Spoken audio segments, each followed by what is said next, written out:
Ladies and gentlemen, it is now even with the Dean's 5-minute margin on reality, 3:30 officially, and we would like to get this panel mobilized because it is a panel titled Mobilizing Technology for Policy.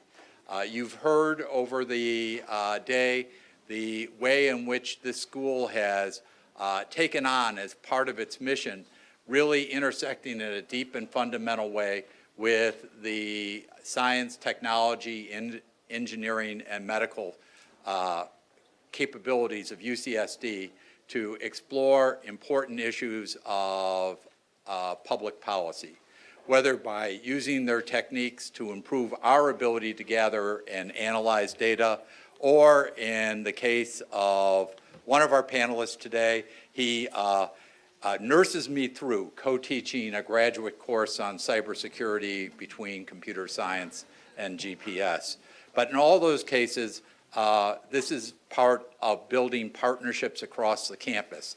And I'm delighted that this panel is going to be moderated by Margaret Leinen, who is the Vice Chancellor for Marine Sciences, the head of the Scripps Institution of Oceanography. Between SIO and GPS, we have built a truly deep collaboration on the areas of environment, sustainability, and climate change policy. And we have reached out to our colleagues and are also working with the Jacobs School of Engineering in that space. I have a double pleasure in having Margaret with us for our 30th anniversary, because not only has she been a fabulous leader at SIO, but I take a special pride because I chaired the search committee that hired her. She is a testament to my good taste. And with that said, let me hand this over to Margaret Leinen, one of our really distinguished leaders at UCSD.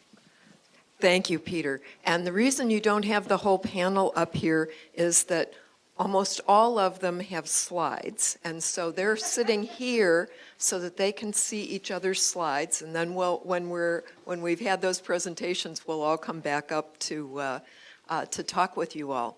Thank you, Peter. First, congratulations to GPS on 30 amazing years of radical exploration of policy, not only here but around the world. Just amazing. And as Peter said, GPS and Scripps are great, great colleagues. We have several faculty that are joint appointments.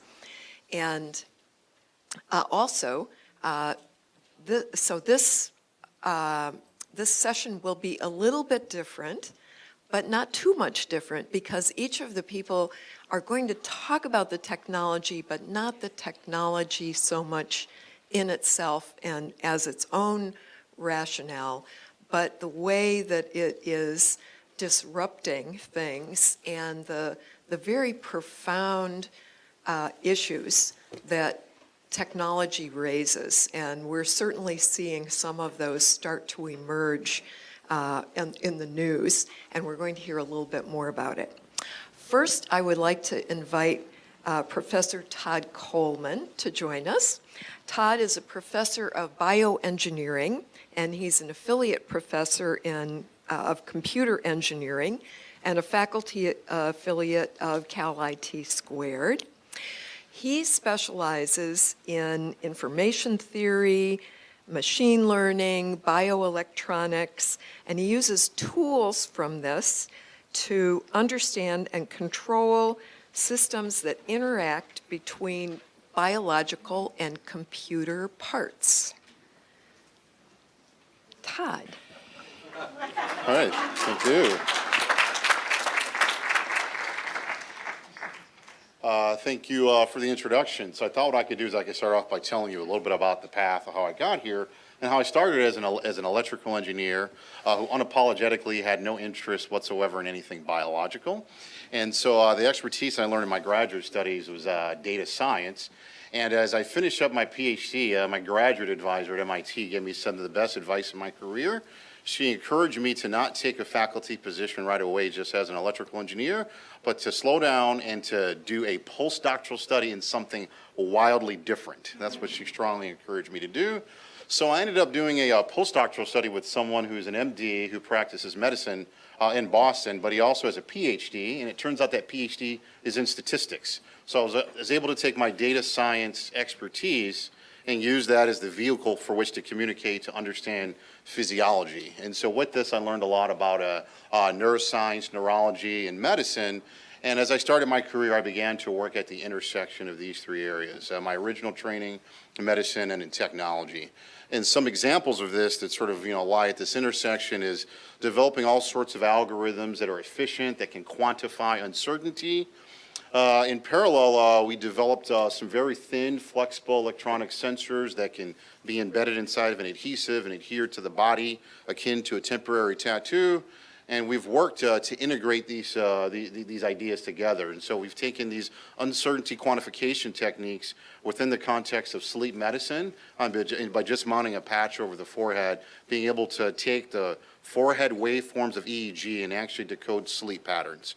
So anyone who's had to do a sleep study, imagine instead just mounting a patch on your forehead and doing it in the comfort of your home. So along this sort of path that I've taken, there's always been different ebbs and flows and turns that you take. And so here's a picture of me and my father at a family reunion in 2004.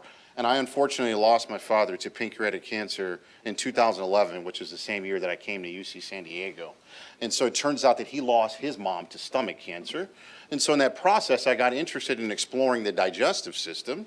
And I didn't realize this at the time, but by starting to poke around, you start to notice that many people that complain to their doctor of having different types of pains in their abdomen can be one of these myriad different conditions. And it's remarkable how many turns you have to take to figure out what this is. So we began to explore partnering with physicians here at UC San Diego. And so, by the way, this contributes to $142 billion in U.S. annual costs. The second most common reason that you miss work or school after the common cold is GI problems. So in this process, remember, I'm an electrical engineer who's dabbled in neuroscience. Well, it turns out that we know our digestive system, although it contains many muscles that move food around, in China what they call your digestive system? They call it your second brain. And the reason they call it your second brain is because there's over 100 million neurons in your digestive system, and it's actually connected to your real brain electrically via things like your vagus nerve and your spinal cord. And it turns out that about 70% of the information flow going back and forth between your body and your brain goes from your gut to your brain. So we started to realize that there's some fun here, and maybe me as an electrical engineer can contribute. And so we established a partnership with a physician here at UC San Diego, and the high-level idea was to take a look at how things like EEG and EKG have been very beneficial for neurology and for cardiology, and can we do similar things to assess the electrical function of the digestive system? It turns out they have electrically active pacemaker cells, and to make a long story short, we built a wearable, portable system that you can mount over your abdomen that can record the electrical patterns of digestion, and you can start to generate pictures to take a look at the direction that the electrical activity is moving the food.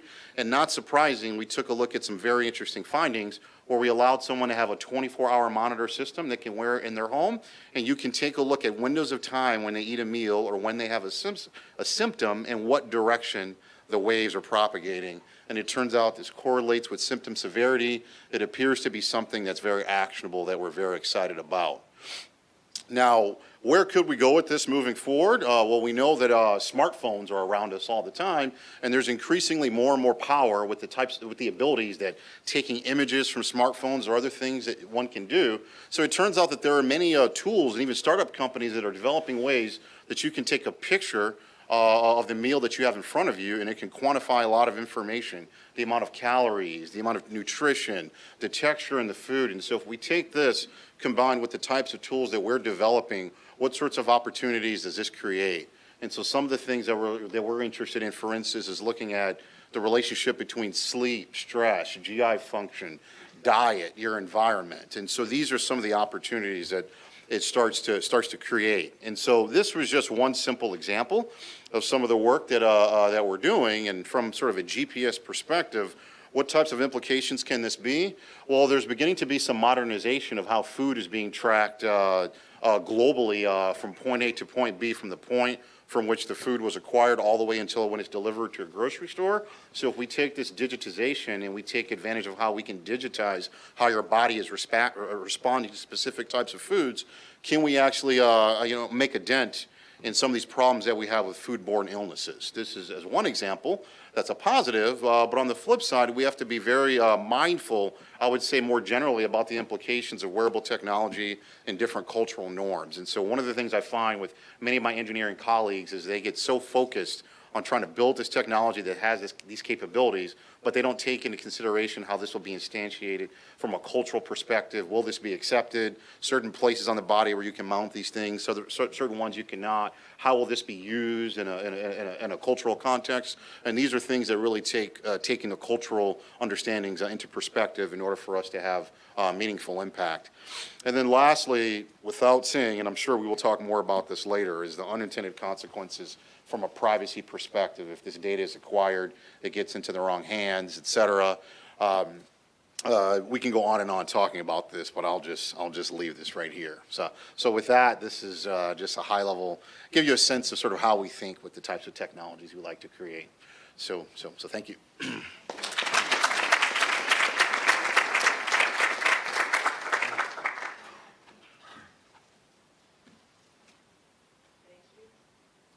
Thank you, Todd.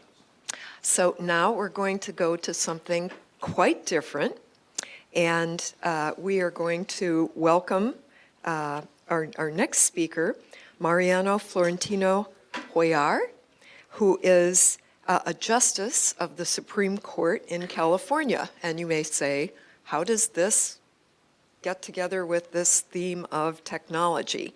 And when you hear from him, you will understand a little bit about that because he's going to talk about the kind of work and some of his specialties there. So Tino was previously or maybe you're still yes, he's nodding, the Stanley Morrison Professor of Law and Professor of Political Science at Stanford University. He began serving on the California Supreme Court in January of 2015.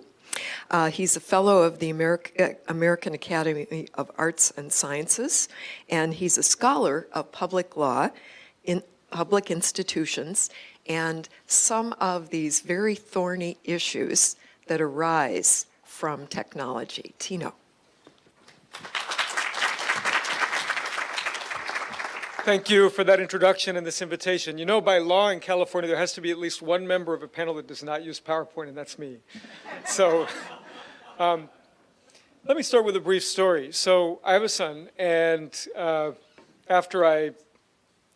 he's maybe about 12 years old now, but when he was a little bit, maybe say 10 years old, I was in his room getting him tucked in, and I left the door just a little bit open as I walked out.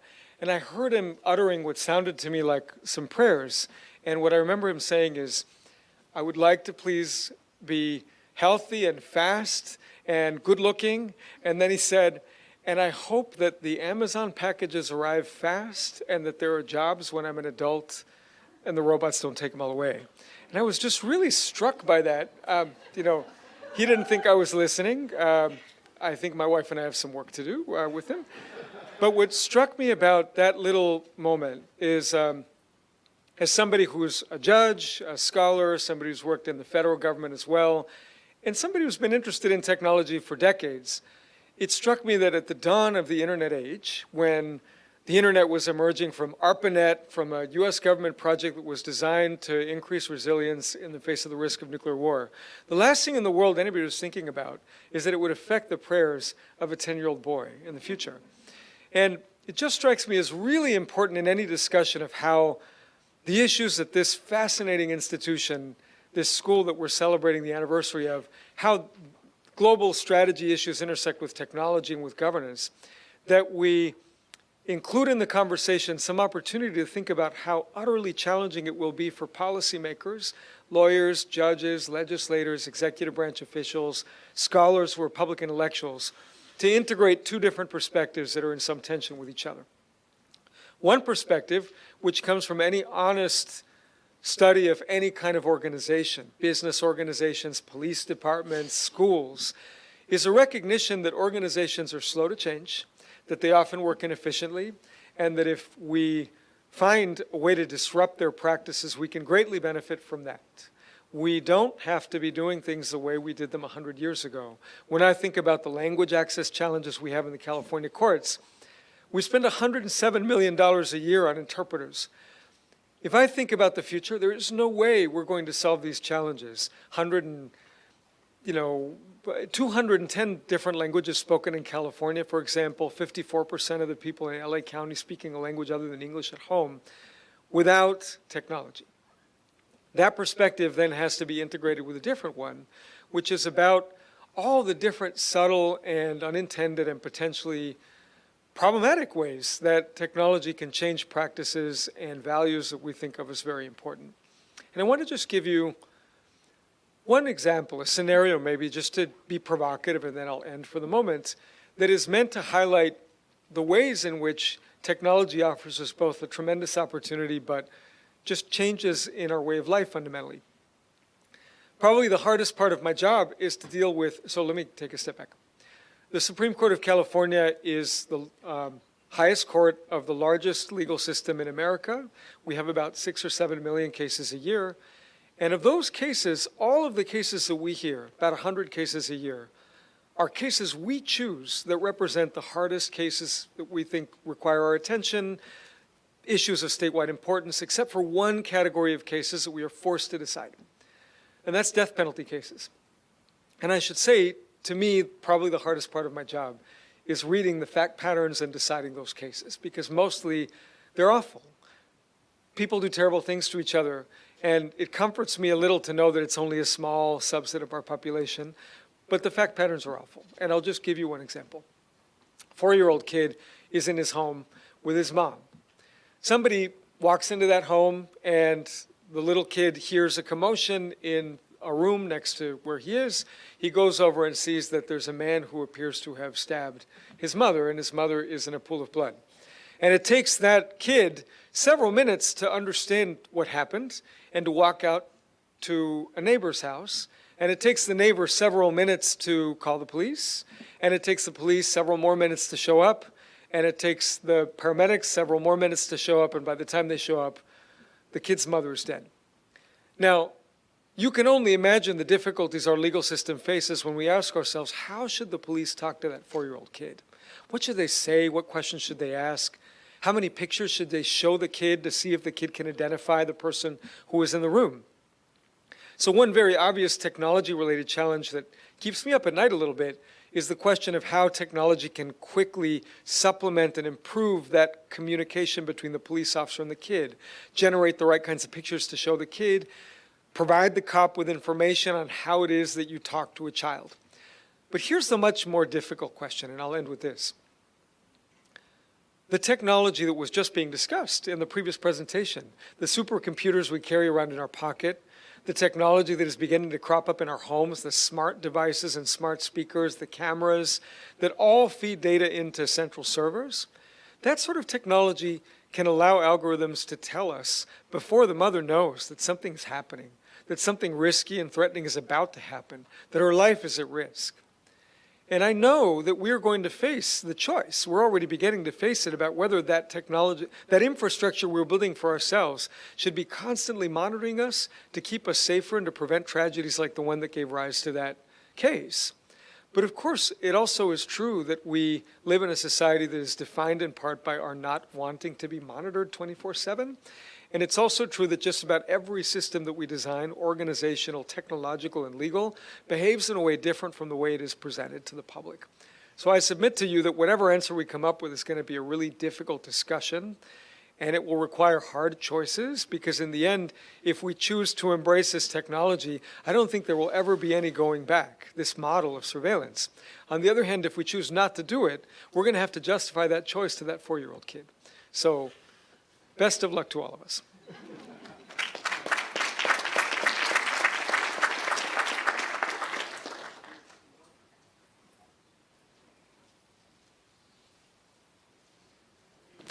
Thank you, Tino.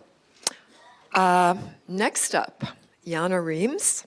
She is an economist and partner at the McKinsey Global Institute and part of McKinsey's Business and Economics Research arm. And she leads research on productivity, competitiveness, urbanization, and manufacturing. And her latest research maps the deployment of smart city solutions and sizes the potential benefits to urban citizens. And we're looking forward to hearing about technology, cities, and their confluence. Jana. Thank you, and congratulations for the 30 years. It was not exactly 30 years when I arrived to California as an immigrant, but almost. And now I have actually 2 kids who are almost average Californians. They are children of 2 immigrants. If I was from Asia, we would be completely average because my husband is from Mexico. But and for over 20 years now, I have been here studying the microeconomic underpinnings of some of the big macroeconomic phenomenon, and cities has been one of those. In a way, the economic outcomes that we economists study often vary widely at the micro level, and working with my colleagues who work with businesses in different cities around the globe, we hope to shed some new light into what is happening on these topics. And technology is obviously one of the big changes where we hope to have something new to say. And while smart cities may not be as hot as AI is right now, it certainly was up there about 10 years ago. And for an economist who likes to look at facts, it's really a great opportunity for us to look at what we actually have learned on 10 years of pilots and experiments around the globe. So very quickly, I'll give you a rough sense of what we saw in terms of what has been the real impact on citizen quality of life when it has been applied as part of a city policy, how far cities are in deploying those tools, and then leave you with a few thoughts on how evenly those benefits are distributed and what I have taken out personally of the 30 years of looking at some of these topics across the 2 regions, Finland and California. So, smart cities. There's probably as many definitions if I would ask you as there are people. So we defined it as a capacity of when you have a city that has the physical and human infrastructure. How about if we add a set of smartphones and sensors so we have data coming from all different spheres of life that translate into applications and tools for each one of us individuals everywhere around the city to make better decisions. So when we use Google Maps, we can choose a route or wait our transit a little bit later if the traffic is heavy.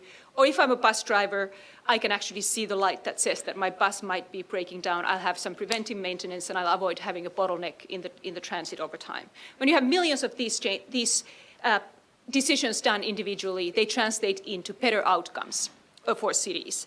But how much better outcomes? When we looked at the different dimensions that quality of life that matter for people, from time and convenience, always the big worry of time spent on commute, health, environmental quality, safety, social connectedness even, we were actually surprised that you can get impacts of 15 to 30% across them. The only one where you didn't see it, by the way, are the cost of living and jobs. Smart cities, despite the wishes of many cities, it's not an economic development strategy. It won't create the jobs. It's about making the city more attractive for your citizens. It won't bring a lot of jobs in town. So what does this mean in terms of the real impact in many cities? You could actually save 30 to 300 lives by some of the life-saving solutions in a city of 5 million people, depending obviously of your baseline. You could prevent tens of thousands of crime incidents. You could save 15 to 30% of your timely commute. So for someone who commutes 40 minutes one way, not that unusual here in California, you would save 2 full days a year of time not being stuck in traffic.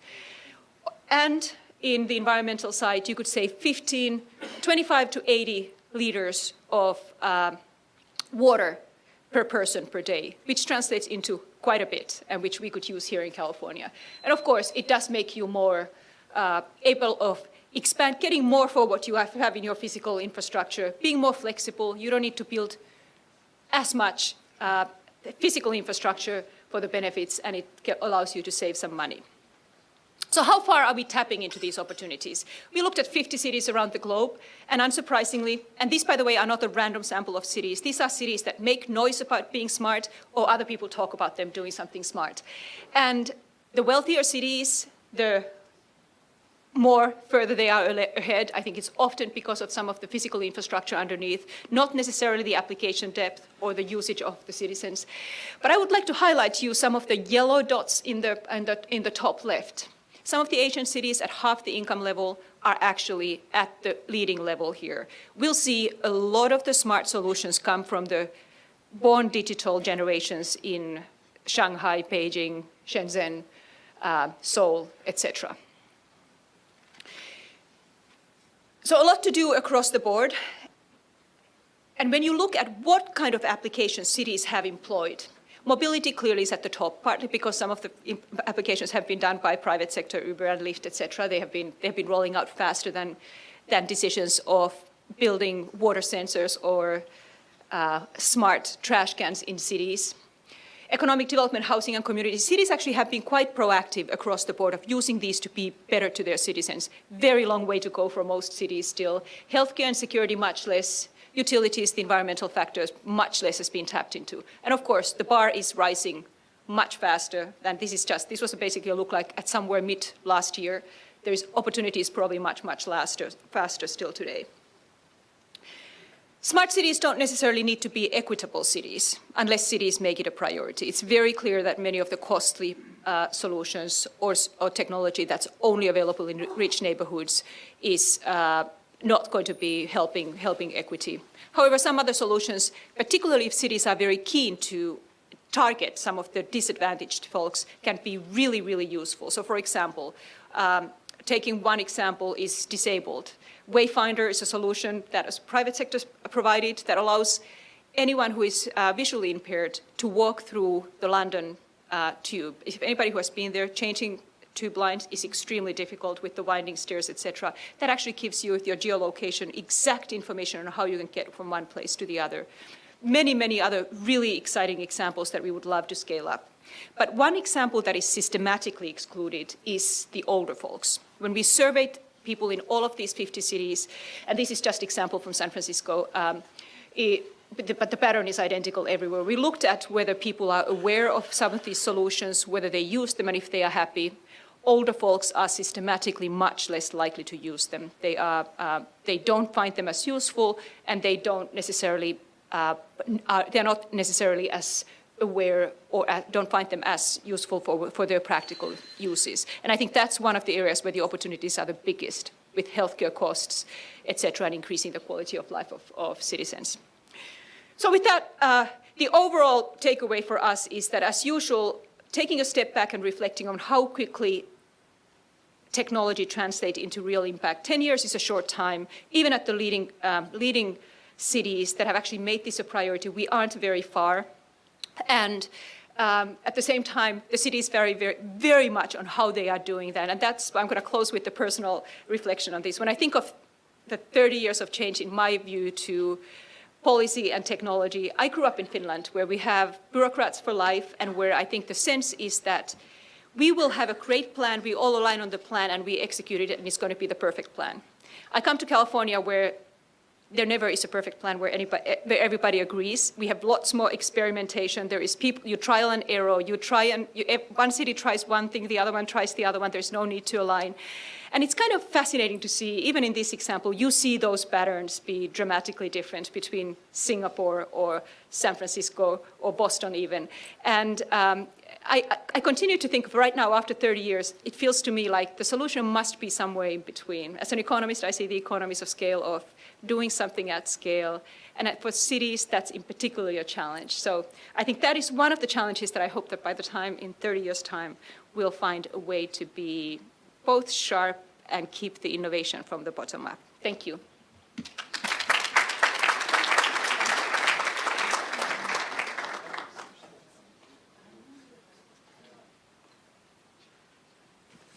Thank you, Jaana. And so I come from the climate world, and smart cities are not, you said everybody's talking about AI, they're talking about smart cities too. So our last speaker is Stefan Savage, who is a professor in the Department of Computer Science and Engineering and also affiliated with GPS. And most of us at UCSD think of him in his world of cybersecurity. but I want to read you something from his website. I'm part of the Systems and Networking and Security Research Groups. My interests are all over the map, ranging from economics of e-crime to automotive and aviation systems to routing protocols and data center visualization and back again. I have very broad interests, i.e., try me if you have a crazy idea. And it's that breadth and also that attitude that in 2017 had him join one of the most exclusive clubs in the US or in the world, and that's the Club of MacArthur Award winners. And in doing so, he joined an even more exclusive club, which is the Club of MacArthur Award winners at UCSD. Stefan. Thank you very much. And I cannot tell you how many crazy ideas I receive in the mail because of that website. But so I spend my days as one of what Peter earlier called one of the godless engineers. As with many people in the tech sector spend their time focused on building new capabilities, envisioning how the world will change with new things that will become available to us. And I do some of that work, but I would say that really I'm kind of very jealous of economists in that the thing that gets me excited is understanding the world that I live in now. And so most of my work in cybersecurity is really about trying to better understand what are the actual issues that we face on a day-to-day basis so that we can talk about them in a reasoned way. And so I'm going to give you a couple examples of those and how they led me to end up co-teaching a policy class with Peter, which never in a million years would I have imagined I would be involved with. So one area that I've spent a bunch of time in, as was mentioned before, is this issue of the economics of cybercrime. And most people in my field who focus on cybersecurity think of it as a technical issue, that there are vulnerabilities and there are attacks and we just need to fix those and then everything's okay. And I did a bunch of that work and was very frustrated because in spite of writing lots of papers and building systems, everyone I knew was just getting attacked more and nothing was getting better. And so clearly this was not a very helpful way to look at the world. And I found myself thinking, well, why are people attacking us? Why are we just focused on the technology? That is simply the medium by which this is happening. People are attacking us for a reason. They are motivated. We should spend some time trying to understand how that works. And so this led to a crazy series of projects that involves computer science students going undercover and joining criminal organizations and only things that could be done at UCSD. But I will highlight one of them here. And this is, just a detail from a rather banal example of what happens when you get an email that is some piece of spam, selling Viagra or counterfeit handbags or what have you. What is the nature behind that? What is that business process? Because the only reason it's being sent is someone's going to make money. And so the part you're used to is that you get the piece of mail, and that's where it stops for you, and you hit delete, or not. Someone has to buy it to make this actually work. But there are a ton of resources that go into making this fly. So when someone clicks on one of those links in one of those messages, a number of things need to be true for money to be made. First, that domain name that they click on, there is an organization called a domain registrar that needs to have made that available. And so for this particular example, out of the billions sent every day, was registered through a registrar in Russia. Then it has to actually go to what's called a name server to figure out where the actual data corresponding to that name is located. In this particular case, and this is a real case, it went to a name server in China, which then pointed us to a server in Brazil that holds the content. But it actually is pulling it from a criminal organization that is located in Russia who has contracted with a bank in Azerbaijan who will accept Visa and MasterCard payments, and with a drop shipper from India who will then deliver the Viagra. And the reason I want to make this point is those are all different organizations that are working together, some of them involved in a criminal conspiracy, some of them are just, that's their business, they sell this particular service.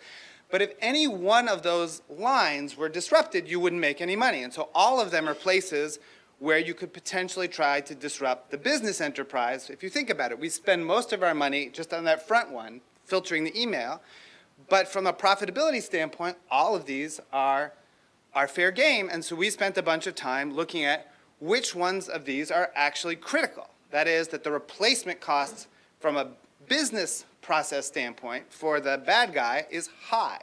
And I'll talk about the outcome of that in a second, but the result ends up being that most of them have incredibly low replacement cost, except for the banks. And the banks actually turn out to be incredibly valuable and represent tens of millions of dollars worth of sunk costs for these organizations. And if you take them out, then they lose it in a very big way. The other place, so touching on a totally different aspect, but I think it relates to some of the things that we heard about with smart cities, we increasingly are depending on computers in almost every aspect of our life, whether or not we recognize it. They mediate access to everything from elevators to turning on your television to your plane, or for that matter, your car. And so we spent a bunch of time looking at the cybersecurity of automobiles, and we basically bought some cars and took them apart to understand what the issues were, and we found that today, the vast majority of cars are effectively on the internet and are exposed in the same way that that your computer is. And you may think of your car as a mechanical device, but that is really not true. Your car is by far the most complex distributed system that you own, and given the demographics in the room, most of you, I think, have cars. And it has exactly the same kinds of problems that your PC has. So this is an example that we did with 60 Minutes. So Leslie Stahl is in this unmodified vehicle. Whoops, how do I? Spacebar. Thank you. Nope. So there's a way to start this. Or I will tell you what would happen. Oh wait, here we go. How about this? Nope. There we go. All right. So we have remotely disabled the brakes of Leslie's car in 60 minutes. Oh my God, I can't operate the brakes at all. And nothing she will do will make that car stop. That's frightening. And I was telling Arati, who used to be at DARPA, who had sponsored this particular demonstration, that the part that does not show up in the 60 minutes is we had some trouble getting her brakes back on. But so along the way, we do this work trying to understand what are the real security threats and vulnerabilities that we face going forward. These things, the extracting facts and knowledge end up having direct policy implications, and that's how I found myself on the policy side of the space. So the work that we did on cybercrime led us to identify banks as a critical resource, and we could have just published a paper, but we got interested in saying, well, what should we do with that?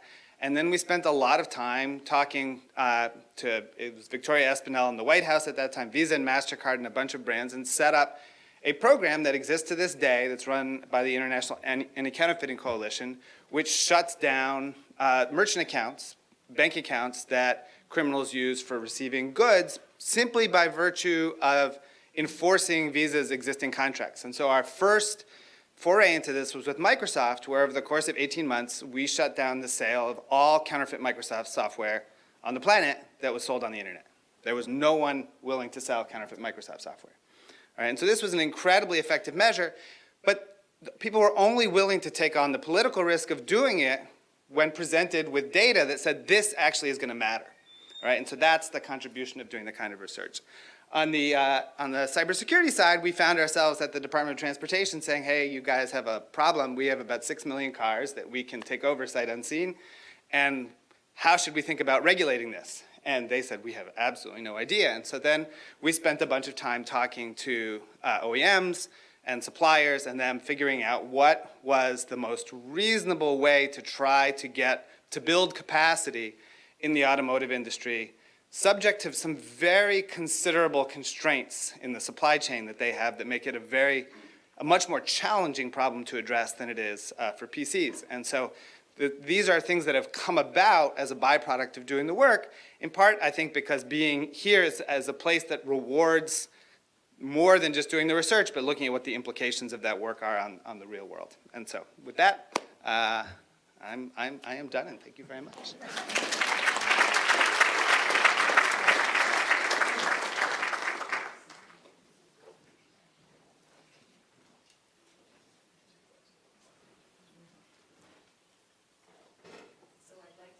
invite all of you to join me now.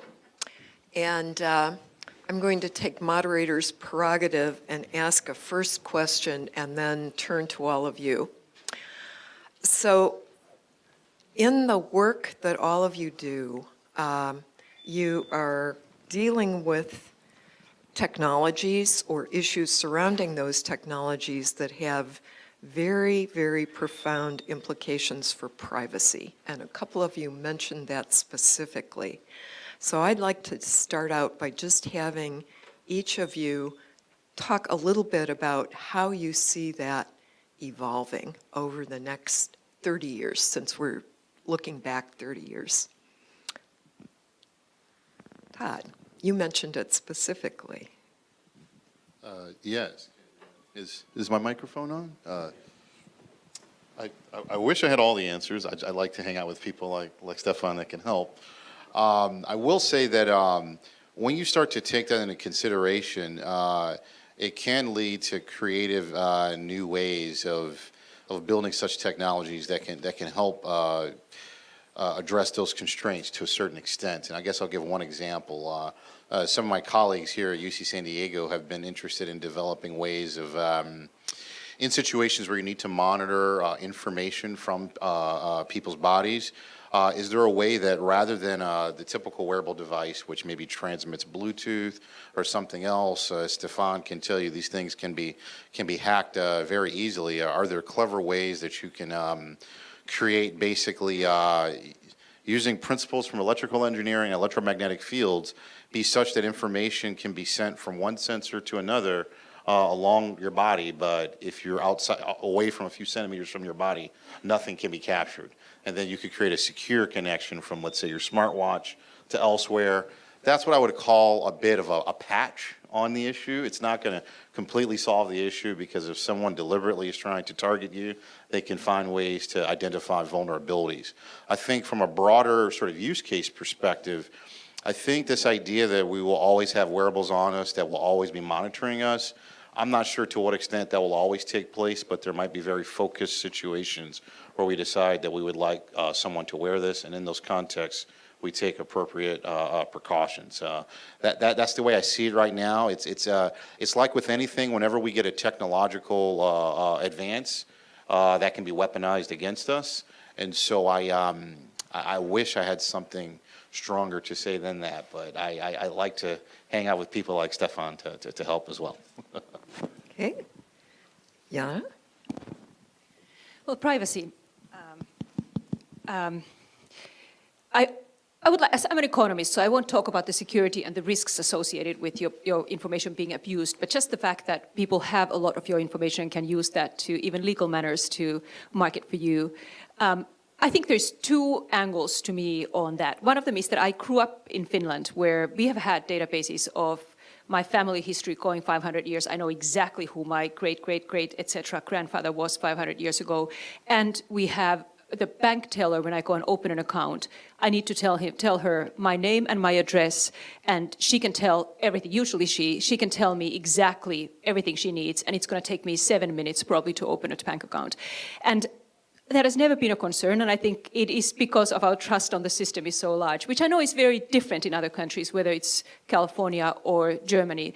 And I think there's going to be big differences on how privacy is going to evolve, depending on who is going to make it a priority. A lot of the young people are willingly disclosing a lot more than they probably even realize, and I don't think they're paying as much attention to that as some of the older generations who have lived through some of the abuses. As an economist then, though, looking at this, I think there is an economic question, because there's a lot of value on data. As they say, data is the oil of the 21st century, and who gets the benefits? We know that one of the reasons why a lot of the market capital has accumulated to a few tech companies, that they are using that data that is available to them, in essence, for free by their users. There might be another way to allocate that. So I think for me, the big question, the big legal question, the big policy question, and the technology question, is there a way for us to actually pay people willing to share their data? And I think what I as an economist like about that, thinking about equity, is that that would be a very progressive way to distribute some of those benefits. Okay. Stefan.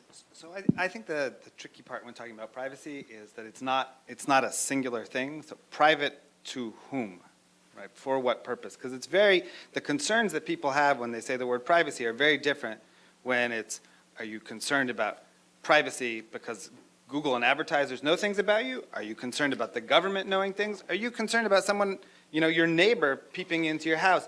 And the way we address those is going to be very different, and the stresses that we have in dealing with them are different. And when we just wrap it up in one word and say, oh, we need privacy, and expect that there's an answer, I think that we do ourselves a little bit of a disservice. So I am a technologist. I will say that there is a role for technology to play, but I actually think it's not the big role, right? So there are some things that we know how to do if we are willing to make sacrifices of not having all the data, but where we can say, I want to know how many people do this, but I don't need to know exactly who those people are. We know of various ways of storing and masking data so that individual personal facts about people do not have to be stored and are not at risk. And so there's some of that is going on now in particular places, and that plays some role. But I think that the larger issue is going to come down to developing a more sound, and I think ultimately it's going to be in the form of some regulatory regime oversight on what our expectations should be about what people can do with our data. And if we don't end up with a law, it'll end up happening in the courts. And we already see this starting to happen, for example, with the government and the third-party doctrine, where it's traditionally the notion was if a company has some interaction with you, that's a business record available to the government under subpoena. And that has always been true until now we're increasingly getting some decisions saying, but we're really uncomfortable with that particular piece of data, and so we're going to come up with a theory why that's not okay. And exactly what shape that theory is going to take is unclear. I think we're going through a lot of change over how we feel about that. And I think we ultimately are going to need something more structured for thinking about it. And I just want to say a word or two about why getting that more structured thing is going to be so difficult, right? Mm-hmm. So part of it is that there's a circularity to the way our society thinks about privacy. On the one hand, we want our laws to mirror what our norms are, and on the other hand, our norms are shaped by the law. So if you think, for example, about the way a court will think about whether you have a right to expect information to be private from the government under the Constitution, the phrase reasonable expectation of privacy is frequently used. And that's just one small example of how in our society we have difficulty in completely disentangling the public and the private. So you could imagine a scenario in the future where the degree of habituation people have come to accept around how much sharing happens with third-party actors becomes the basis for expecting that you don't have as much of an expectation even from the government to get something. Now it gets tricky, but it's an example of what you're bringing up involving a third-party doctrine. I'll add one more complexity, which is think about how odd it is that at the very same time that many people feel like they've lost privacy, we've actually developed technologies to greatly enhance the privacy of some of the people you study, right? So with encryption. So in a way, we're getting to this weird equilibrium where people who normally might have thought that things would be fairly private in general are actually constantly being monitored. And then people who take extra effort to keep their communications private have incredible capacity to shield their communications from law enforcement. And that leads me to feel like over 20, 30 years, I can see two different equilibria. One is more of the same, which is to say we gradually lose more and more of the norm of privacy, except if you're sort of in a business like intelligence or the military or crime, where you want to keep things extremely private. Or privacy actually becomes a really different kind of political issue and creates a new cleavage in our politics, where people from the left and the right now can unite around a degree of outrage and frustration about what's happening. And one version of that might be a recognition among the users of these products from technology companies that actually they are the product, and to some degree what's being offered for free is really creating a data economy that they may not have access to in terms of actually deriving remuneration. So I see that those political cleavages will be very interesting to watch and might become part of our reality. Great. Your turn.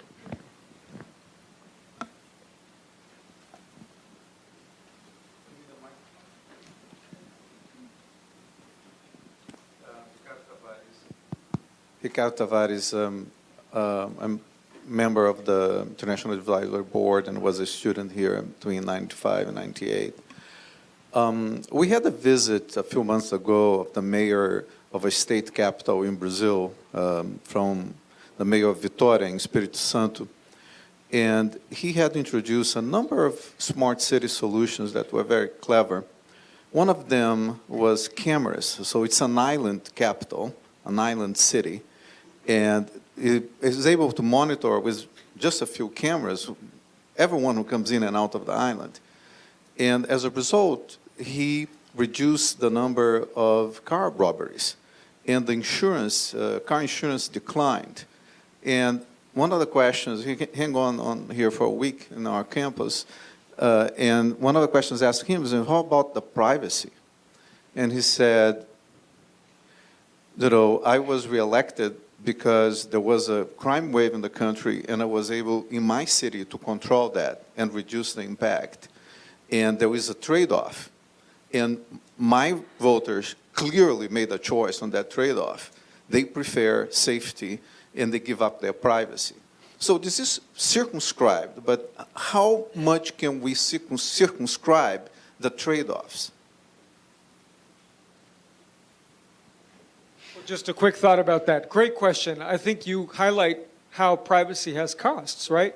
If you were trying to, well, I'll just illustrate it this way. So many of the things we expect government to regulate, like protection of the environment or worker safety, were once issues that were very difficult for government to regulate because, at least in our courts in the US, there were legal arguments against the collection of records from businesses to actually see if there were violations or not.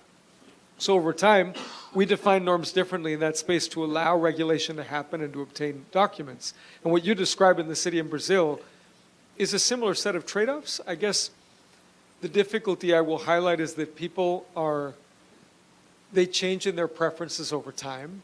And so people have time inconsistent preferences, a time when they might say, do anything you need to do to stop this crime wave, or, I don't care about privacy, I want to use the free word processor from this or that company.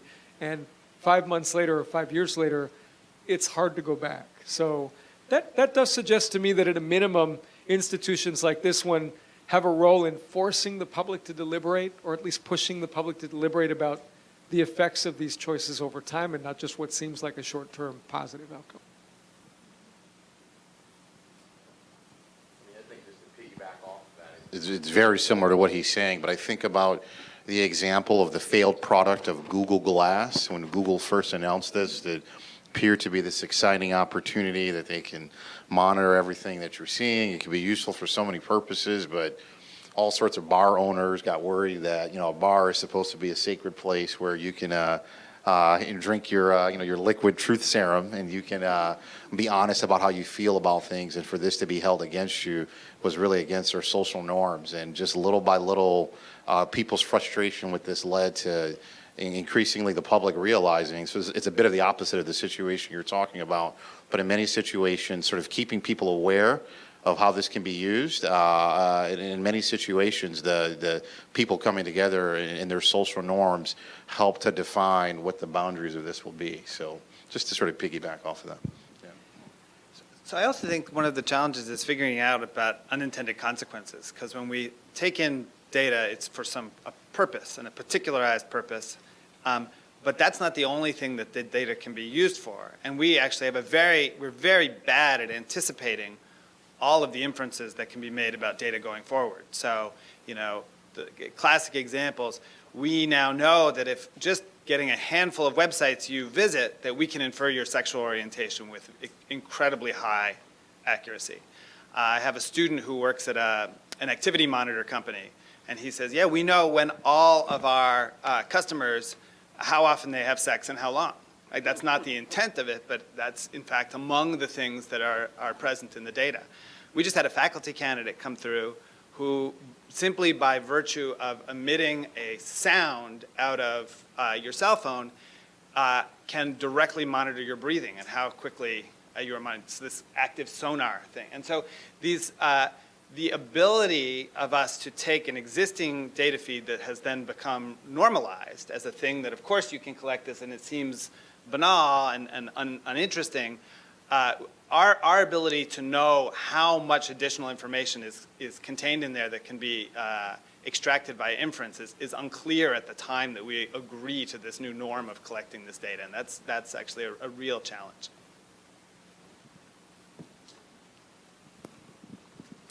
I'm Lawrence Krauss. I was the first appointment to this graduate school 30 years ago.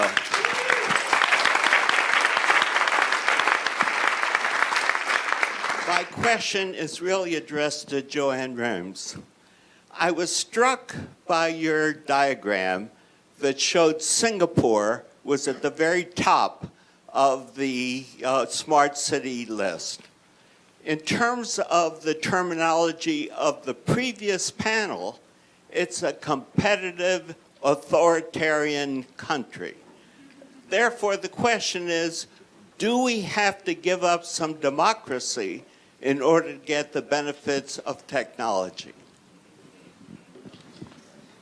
Well, I think Singapore is a fascinating example because it is such a small city and it has such a capacity to execute a plan. And smart cities has been one of their national and city priorities. So they have a smart city strategy and they have implemented it across the board and they very clearly want to be at the top. And in this case, their capacity of building the network and applying it across a broad range of applications, everything from the fact that, for example, if you're on a crosswalk in Singapore and you are disabled or elderly, you have a Green Man Plus card. You can touch it on the traffic light and it gives you more time to cross the road. So you don't need to rush as the younger, rapidly walking folks would. Or the fact that their population is aging. So they have a complete system of healthcare that you can do from the distance, whether it is, obviously it's the monitoring that we would have on your devices at home, but it's also physical therapy by video conference, it is consultation with specialists, so you don't need to travel, which is a big, big barrier for actually keeping your appointments and taking care of your PT for many of the elderly. So I think the capacity to execute has been impressive. The question is, do you need that? And I think we have looked at many, many cities who have implemented different solutions in very different ways. Another leader in the list was New York. They have done that dramatically differently. It was from the city inside, and they were focused on improving city processes. So, for example, they started, many of you may know, it was my favorite quote from there is, put the cops on the dots, which was the fact that you put the police walking on the crime areas and build neighborhood policing. And they also basically identified areas where to go and check compliance with some of the restaurants' used oil regulations because of the fact that they could tell whether different indicators in the local neighborhood. So they basically used it to improve the city operations across the board. And in some cases on the security, and I think it touches on the previous question on what that actually means in terms of privacy, but they actually collaborated with the private sector company to build a security system that allows police to have a lot of information about what's going at the moment. And now that private sector company sells it around the globe for the other cities, around the US mostly, but also beyond to other cities. And New York gets 30% of the profits, so the city actually benefits from that experiment. So I don't think it's the only way, but frankly, as an economist, having looked at some of the changes in cities in China, the capacity to execute, for good or bad, is truly impressive, and it's very hard to replicate in other places. It doesn't mean we don't need to. I think we will probably do it in a different way, and there is, I don't think it's a justification for anything that you would do on the political sphere. I could just add one very brief comment, just picking up on that. I think it's just a little ironic that when the internet was scaling up commercially, it felt like the discussion was so much about how it would enhance democracy. So whether it's John Perry Barlow's Declaration of Independence of Cyberspace or the enthusiasm around the Arab Spring, and now the question is whether democracy is compatible with technology. So Gordon, and then we have a question down front after that. So I want to throw a challenge to the panel about ways in which we could actually mobilize technology for policy. We've mobilized technology to kind of improve our living standards. We're reminded of that with Uber and Lyft about to have IPOs. Given how much my college-age daughters spend on Uber Eats, I feel like I should get a piece of that, but I don't think I'm going to. But I want to start with Judge Cuéllar's 4-year-old, who now we imagine is going to enter the foster system. And we know that foster kids are subject to lots of abuse. So let's put one of Todd's monitors on the 4-year-old that can measure stress signals so that we can know if this child is in danger. And we're going to have Jaana's smart city be organized to make sure that this kid is taken care of and doesn't fall into the wrong foster home. And Stefan's team is going to make sure that the signals going back and forth to the whatever entity is monitoring this, it doesn't get into the wrong hands. Are we 2 years from that world, 10 years from that world we're never going to get to? I would predict 7 to 10 years. But of course, you know, how that world ends up working depends a little bit on, and whether we even get there, depends on how much of a backlash there is. I think as you were just sketching out that vision, probably even in this room, there are a range of views about whether people were cheering you on, saying, yes, I want that world to come sooner rather than later, and others maybe were feeling something, you know, something in the pit of their stomach. I mean, I will say, to me, the reason your question is so interesting is because at least since behavioral economics became a thing, but even well before that, you can find strands of this in philosophy for a long time, we've sort of known that it's a very, very big assumption to assume that people sort of know what they want and that preferences are in any way stable. And once we try to deal with the reality of how complex people are, the modeling gets a lot harder, as does the policymaking, right? So I feel like, in a way, the increasing availability of these models that to me reflect not just the technology, but the marrying up of the technology with like Weberian bureaucracy, force us to be more precise about who we want to become. Who do we want that 4-year-old to be? Do we want him to be a straight-laced, really efficient, productive worker, or do we want him to be, or her, sort of democratically inclined, sort of occasionally anarchistic person who challenges norms? And we just have a lot more control over that. And I think that is scary, but also, I mean, we've always had some of that control. It's just been lurking in the background more.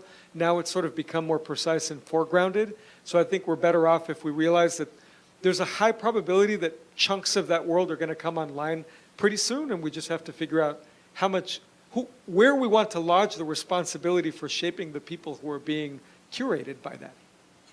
Yeah, so just to follow up on that, you know, I'll offer an individual opinion that the distinction between technological utopia and a technological dystopia is really one about, do you like the norms that are being enforced? That it's not otherwise a significant distinction. I think that there are two classes of problem in this space. One is about technological feasibility. So there's quite a lot that you could do in the gamut of the example that you gave today, that we don't have a technological limitation doing it. And there's some things where no matter how much people talk about, oh, AI is right around the corner, I have no faith that kind of general purpose machine intelligence it is a constant 30 years away since I was born. And so things that have to say, like, where they have to figure out, is something bad happen, any arbitrary bad thing happening to the kid? No, we're not going to get that. But there's a lot of things, you know, concrete things that we can figure out and that we can secure and so forth are totally feasible technologically. Then the next question becomes, you know, is there enough of a will to do it? And I suspect that the first place you'll see this will not be with 4-year-olds, but it's actually going to be with the aging population. Because all of a sudden, for economic reasons, we are going to have to deal with that. Japan is already investing very significantly in the ways that they can use technology for assisting an aging population. And so that may be the forcing function that causes us to address, you know, both developing technology and what we're comfortable with. Very quick answer. Given that you asked for years, I feel very bad about disagreeing with Judge Cuéllar, given that he just left, but I would say 10 to 17. And the reason is because we have estimated, when we have looked at different technologies, it typically takes between 8 to 28 years for them to actually become scale and be applied. So we are, I mean, how far are we? It's going to take probably more than that. We are probably 10 years into developing many of the bits and pieces, so there's another 10 to 18 to go. Build briefly off of what Stefan said, that I think a lot of the drivers of when we will wed these different pieces of technology will be driven, for economic reasons. And I'll sort of give another example of an innovation that is taking place that's going to move very rapidly. If you take a look at many reasons that people end up back in the emergency room who don't need to be there, which creates a ton of costs, it's for things such as, heart failure. And so a lot of these are preventable issues where people can take a medication. It's very easy to measure someone, and you see that your weight starts to increase when the pending heart failure occurs.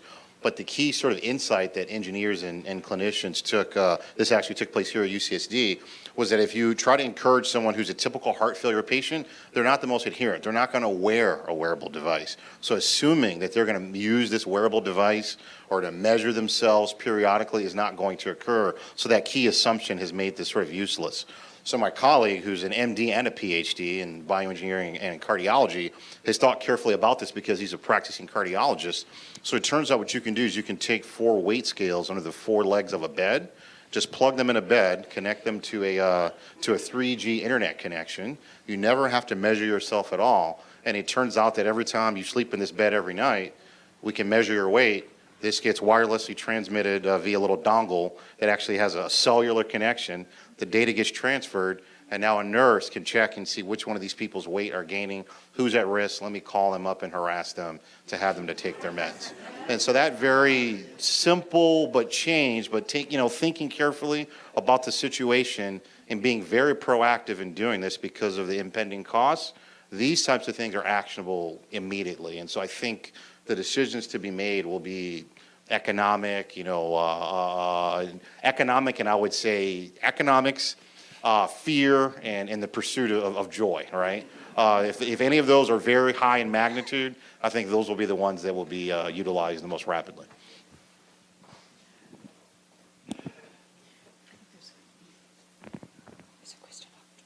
Thank you. I have to confess that, like several other people in the room, I was not only involved in drinking the Kool-Aid of the internet age, but helping to make it. And it's wonderful to be here with Dr. Jacobs and Peter Cowie and others.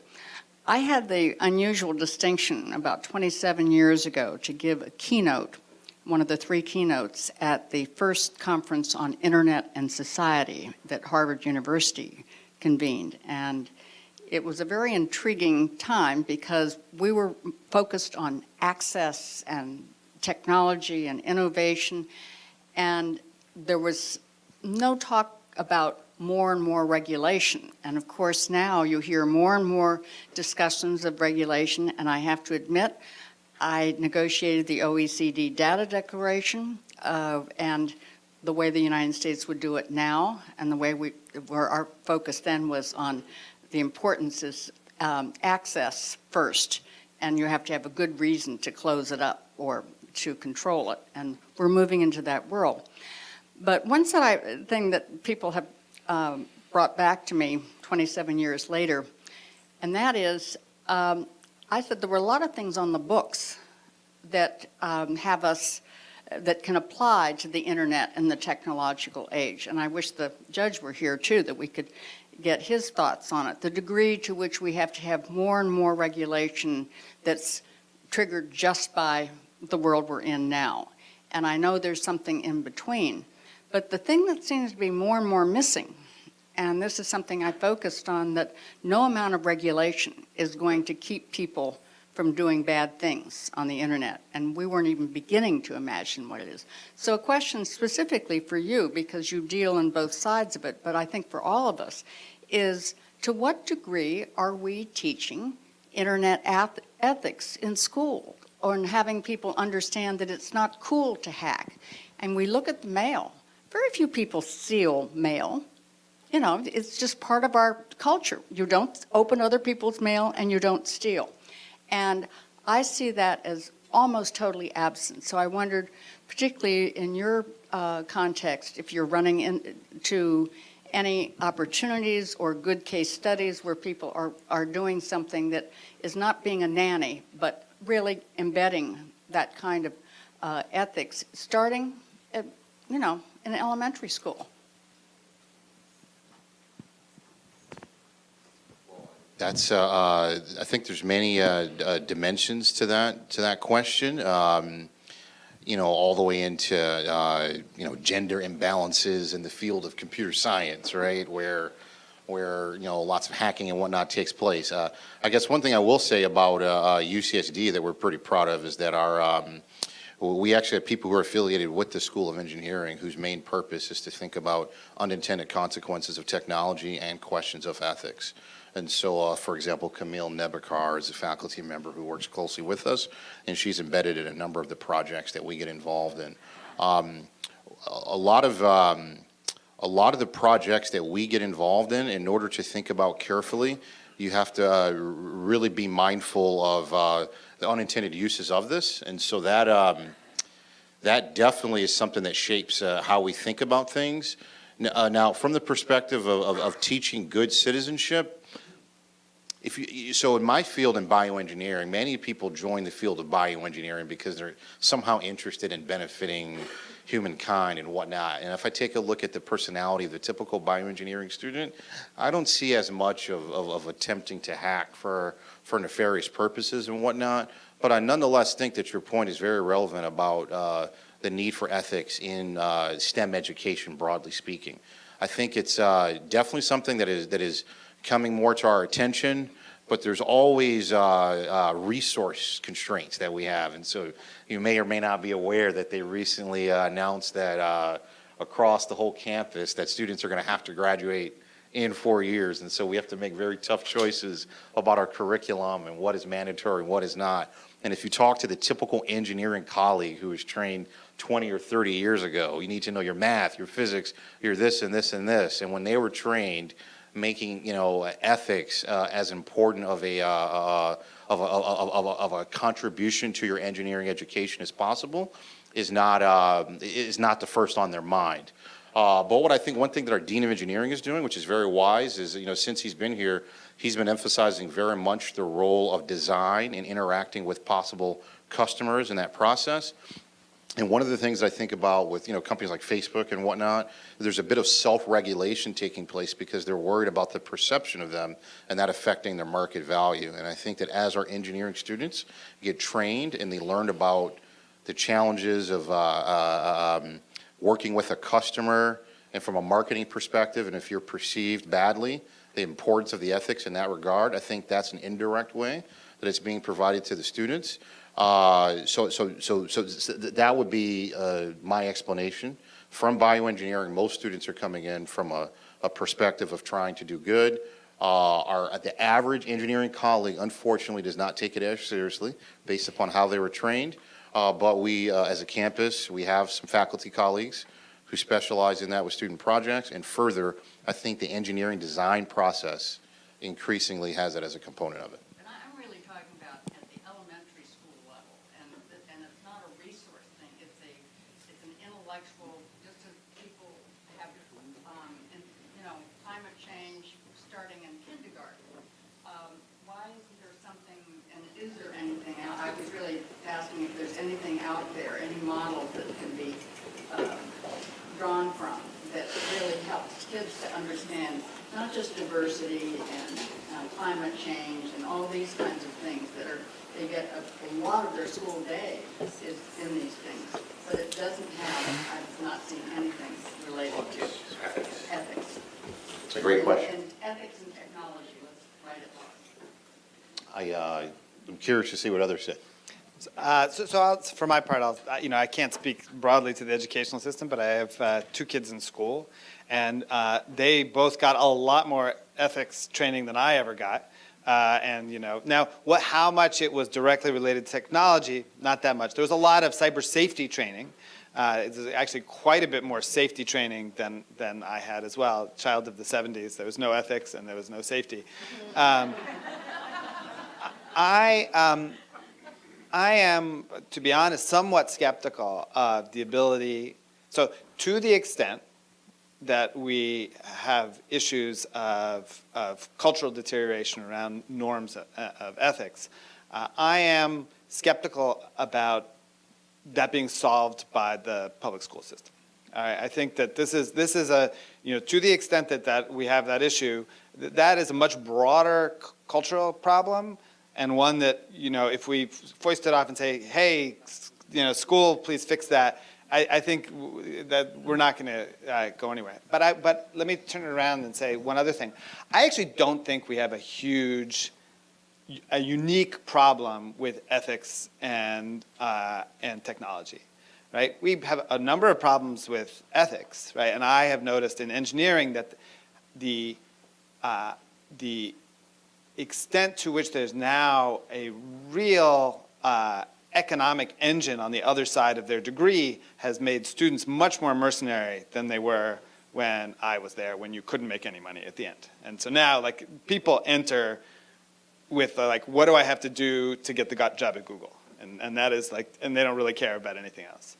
But like, I don't think that we have an epidemic of cyber hacking or anything like that. I think if you counted all of the people out there doing malicious cyber stuff in the US today, and you looked at the people in the 1950s who we labeled, juvenile delinquents, I think it's about the same number of people, right? There are people who are doing bad stuff using the means of the day. The difference is that in the 1950s, if someone went and like stole the hubcaps off of a car, that affected the owner of that car in that place. Now, if they do it, they might like shut down Twitter for everyone on the internet. And so it's more noticeable. It has this broader reach but I don't think that it's the case that we're going down this slope where everyone is becoming deeply unethical in their use of technology. Well, let me just take a slightly different angle. Understanding ethics more broadly, kind of social norms. We all know that social norms in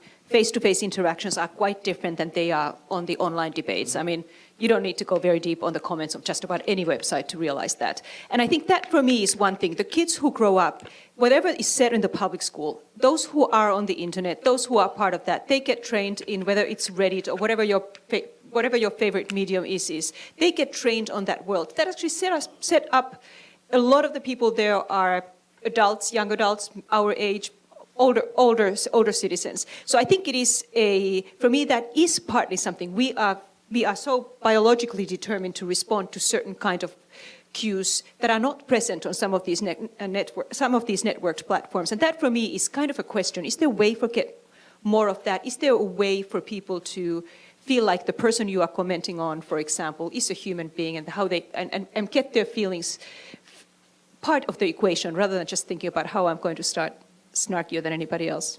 Another question up here. There's someone all the way up on the corner who was the first one. Thank you. Hi, my name is Max Esdale.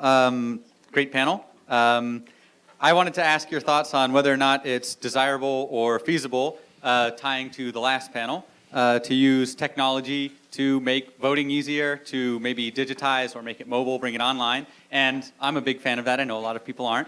But also tying to the question of ethics and authoritarian states, do you think we could get a China-like social credit system for our politicians? Thank you. All right, so I don't have an answer for the second one. So here's the story. We can absolutely do online voting, and we can make it easy, and we can make it convenient. There's absolutely no question we can do all of those things. The question is, can we do it in a way where we feel comfortable we have not opened ourselves up to systemic fraud? And I'm going to be honest, I don't think we can. So, I mean, I can go into more detail about why, but it's really hard. It is a deceptively simple problem that when you then actually get into the weeds of what it really takes to be competitive with a paper ballot in terms of like the difficulty in rigging an election, it's an incredibly hard problem. And the challenge that digital technology has is that it is incredibly fragile, infinitely malleable, and does not in and of itself leave a forensic record. And so all of those things conspire in different ways to make it really challenging to do this in a way, like I am not aware of a leading expert in the field who would be willing to say, I think that we will be able to do this in the next 10 years. I think it is more than a consensus opinion. It's like, it's like climate change level in the computer science security community. Like, we do not know how to do this. And so it doesn't mean it cannot be done, but we do not know how to do it.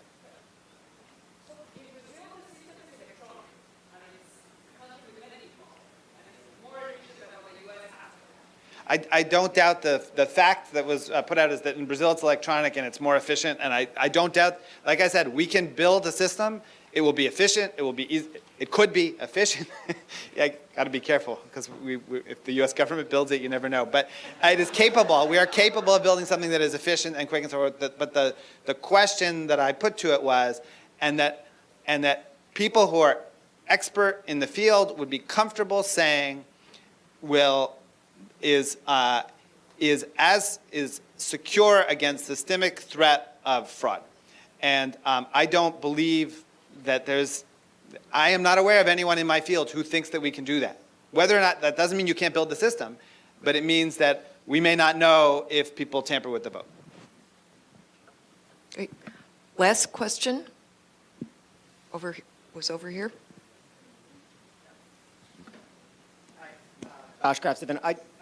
We heard a lot about policy as a means of reining in sort of the unintended or nefarious consequences of a variety of technologies. We heard a little bit implicitly, and we certainly know that policies are also important in sort of catalyzing technological events in a positive way. There's an inherent tension there, and I wondered if anyone was willing to go on record as saying something about the importance of the sort of timing of regulation. So when is the moment in which we want to intervene and standard set, and how do we think about that in the context of trading off reining in the bad and encouraging the good? All right, I think that's an incredibly difficult question, and historically we are terrible at timing, right? It's right up there with sell the stock when high and buy when it's low. I mean, we are just terrible at it, and so the real question I think to ask yourself, given that we know that we're terrible at it, is it better to fail on the far end and say, let's wait until we really understand the issues, but we may have suffered a bunch? Or is it better to regulate without fully understanding the issues and pay the unintended consequences of regulation that was poorly considered? And I'm hard-pressed to say, to come up with a general rule, but I think I probably fall into the former camp.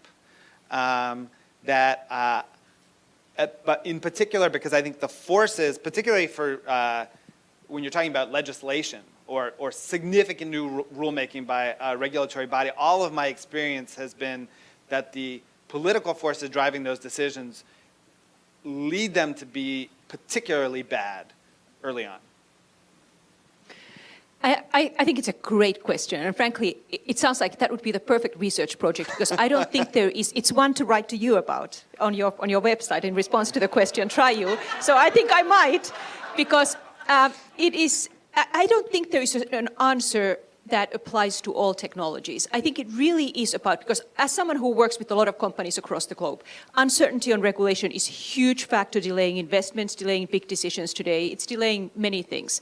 And I think if you could somehow find a useful way of thinking through what are the kinds of policies and regulations that have very low downside risk of being completely screwed up, and yet enable somehow experimentation versus the ones that actually will be dramatically constrained. I think it will be subject to the political pressures, which there's no doubt on that. But I think if you have a credible kind of argument and a framework on how to think about it, I think that would be a huge step forward. And I hope we could actually align on that and people, because that would create in itself, having a way of thinking about it would be useful.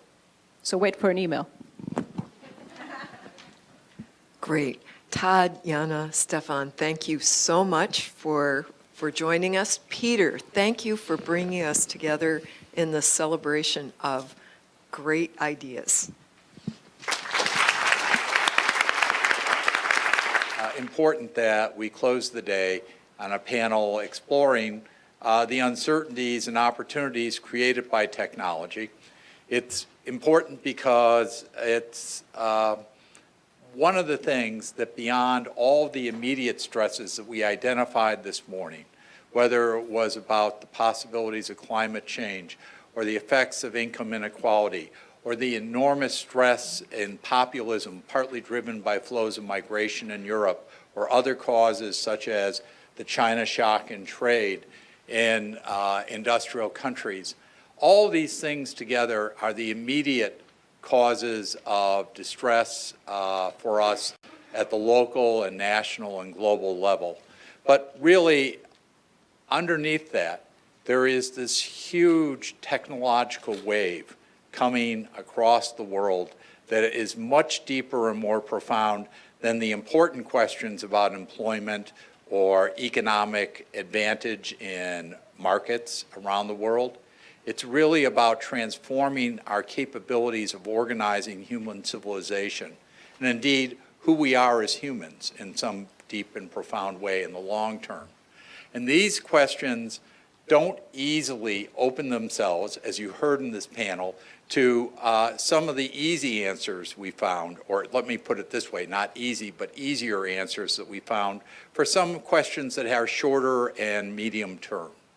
And in the future of this school, and in UCSD as a whole, across all of the divisions, we're going to ponder those questions, ponder them not just simply to wring our hands, but to give them definition, because problems are at their worst when they're undefined and they are agglomerated in ways where bits and pieces get added onto each other in such a way that it seems so big you can't solve the problem. But if you can artfully start to define the parameters and timing of the problems and start to disaggregate them to make them more manageable, then we can at least deal with deep and important issues in a way that allows us to bring reason and evidence and a discussion of our common values to bear. And so thanks to this panel for helping us make that probe into the future. Thanks to all the panelists today who have really, I think, created an extraordinary level of conversation for us all to reflect upon. And thank you all for joining us at the School of Global Policy and Strategy as we both celebrate 30 years, but we really think about what is our mission, not so much our mission, I should say, but what are the tasks to fulfill our mission in the next 30 years to come. Thanks for being with us today.